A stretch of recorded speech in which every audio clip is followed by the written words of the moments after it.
In a Senate hearing room on June 3, Senator Elizabeth Warren looked directly at Treasury Secretary Scott Bessent and asked a question that has now been clipped and shared thousands of times. If a president makes stock trades using inside information he receives as president, would that be illegal? Bessent's answer, or rather, his deliberate non-answer, became the viral moment of the day. But that exchange is only part of a much larger story. The same day, the administration was celebrating what it calls the most impactful tax relief in a generation, claiming that over 62 million Americans benefited directly. The question tonight is, who is telling the truth about whose pockets this economy is actually helping and who is using Washington's cameras to say the quiet part loud? In the next several minutes we are going to break down everything.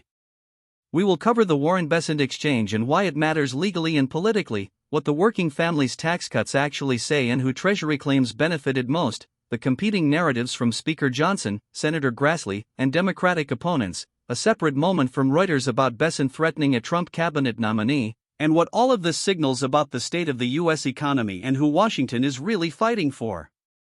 Stay with us. The story begins building on May 31, when the U.S. Treasury Department posted that Secretary Scott Bessent had championed what it called the administration's America First economic agenda during a California trip. By June 2, both Treasury and Secretary Bessent himself were publicly promoting new analysis of the recently completed tax filing season, claiming the working families' tax cuts delivered the largest share of tax relief to low- and middle-income Americans. According to posts from at U.S. Treasury, new analysis confirmed the cuts provided substantial relief to working families. Secretary Bessent amplified this directly, posting that the data shows American families and workers overwhelmingly benefited, with the greatest gains going to lower and middle-income households. Speaker Johnson added weight to those claims, asserting that 97% of filers received a tax cut this filing season, calling it real relief, bigger refunds, and higher take-home pay. Senator Grassley offered supporting data, posting that nearly 70% of filers receiving a tax cut made less than $100,000, and that 90% of those claiming the no tax on tips provision had incomes under $100,000. Then, on June 3, the Senate hearing room became a flashpoint.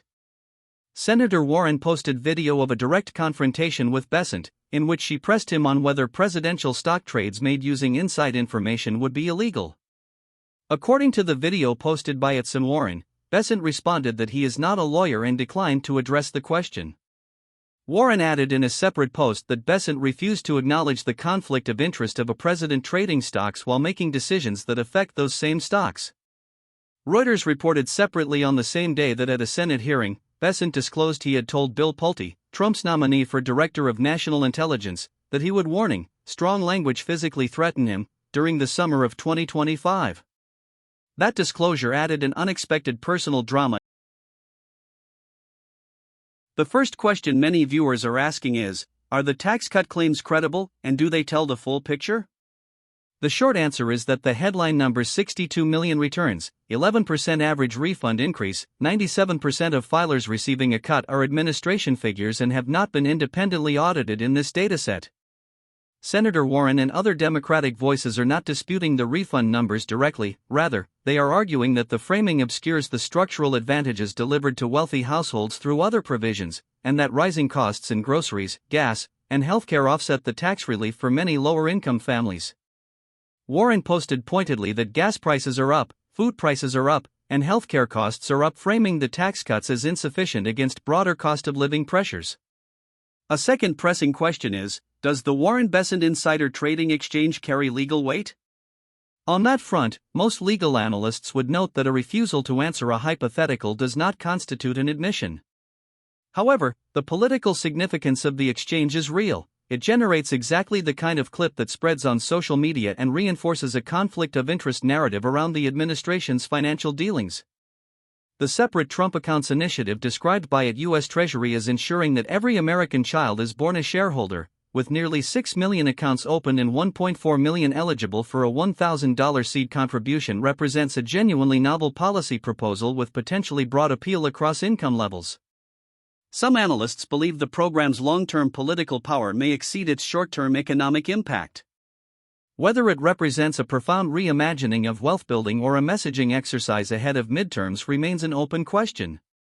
Are the administration's tax cut claims accurate, and do they tell the complete economic picture? The figures cited by Treasury and Republican leaders may be technically accurate on the specific metrics chosen, but critics argue they do not account for rising costs in consumer goods, healthcare, and energy that may offset tax savings for lower-income households. Independent economic analysis has not been surfaced in this dataset to confirm or refute the claims.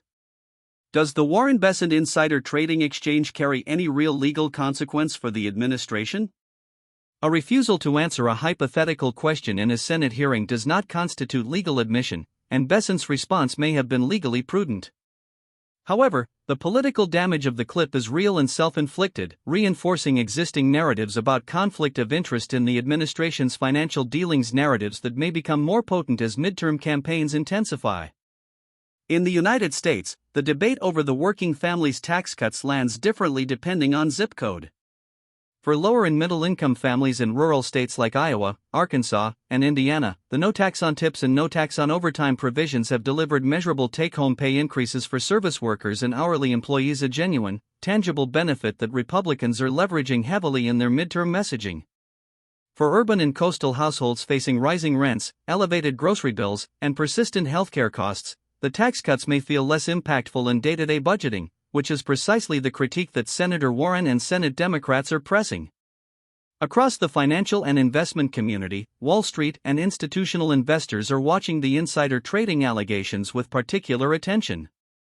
Any formal investigation into whether executive stock trades benefited from non-public government decision-making would represent a serious market integrity issue with downstream consequences for investor confidence. In global economic terms, the America First trade posture celebrated by Secretary Bessent, including recent executive action on customs enforcement signed by the White House on June 4, continues to reverberate through trading partner economies. U.S. Trade Representative Jamieson Greer, as quoted in @CFR_org Conversation, signaled that the administration views balanced trade and stronger domestic supply chains as non-negotiable priorities, which this may suggest will sustain ongoing tariff friction with major trading partners including the European Union and China.